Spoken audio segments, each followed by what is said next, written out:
Tindera ka lang, putang ina mo ka, napakayabang mo na. Grabe, grabing yabang mo, girl. Sobrang yabang mo. Tindera ka lang, putang ina mo ka. Kumanglait ka ng tao, putang ina mo. Buwaki ng ina mo ka, putang ina mo ka, tindera ka lang. Ha? Huwag ka sana manglait ng tao. Hindi mo yaman. Hindi mo yan pinundar. Yan amo mo nagpundar niyan. Ha? Ikaw, tindera ka lang. Kung manglait ka, akala mo kung sino ka. Ha? Tandaan mo, makakatagpo ka rin ng katapat mo, putang ina mo ka.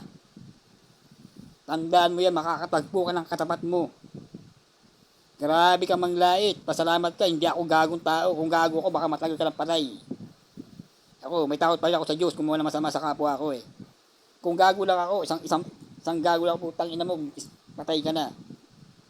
Salamat ka. Meron pa rin akong takot.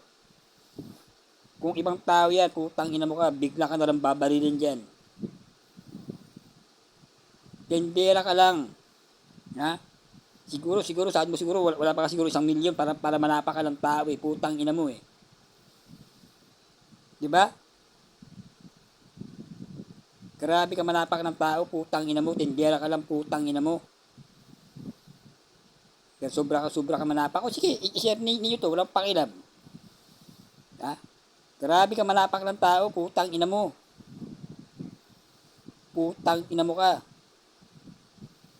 Grabe ka manapak ng tao, putang ina mo. Tingin mo sa sarili mo, mayaman ka, putang ina mo. Diba? Oh, tindera ka lang eh. Para ka manapak ng tao. Grabe ka manapak ng tao. Tindera ka lang, girl. Tindera ka lang ng malaking tindahan. Siguro wala pa siguro 50,000 eh. Siguro sabihin natin nasa 5,000 o 4,000 eh.